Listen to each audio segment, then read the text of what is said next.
এটা হচ্ছে আজকে আমাদের দুপুরে খাবার, কিন্তু এর কি যে নাম দেব আমি ঠিক বুঝতে পারছি না। তো একটা আবিষ্কার করে নাম দিয়েছি যে আজকে মাছের পটকার পাস্তা। কি আজীব নাম, তাই না? ব্যাপারটা হচ্ছে, ও মাছ কিনে নিয়ে এসছে, কাতলা মাছ। এবার ওর ফুলকা বা পটকা, যে যেটা বলো, আমি ফুলকাই বলি। এবার ওটা ওর খুব পছন্দ, সেটা অনেক বড়। এবার কি করে ভাজতে গেছে, এবার দেখে অনেক বড়।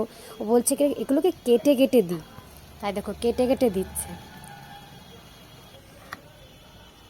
হ্যাঁ, অনেকেও তো ভাববে যে এটা হয়তো মাটন বা চিকেনের স্কিন।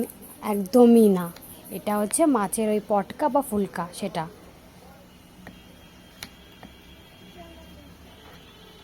দেখো অনেক কেরামতি করে এভাবে কাটছিল। বেচারা অনেক কষ্ট করে রান্নাটা করেছে আজকে।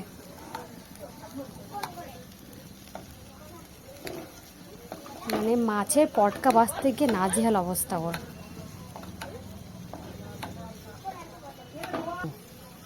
আর দেখো হয়ে গেছে আমাদের পটকা পাস্তা। পুরো সত্যি কথা ওই রকমই লাগছিল। আর দেখো কি পরিমাণে যে ফুটছিল, আর কি বলবো। শেষমেশ তাড়াহুড়ো করে মানে ঢাকা দিয়ে সরে গেছে আমি, কারণ যদি ছিটে গায়ে আসে।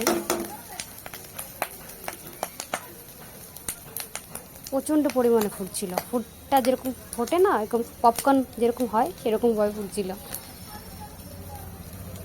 তো চলো, হয়ে গেছে আমার কমপ্লিট। এবার চলো দেখিয়ে দিই। এটা হচ্ছে মাছের পটকা পাস্তা রেসিপি।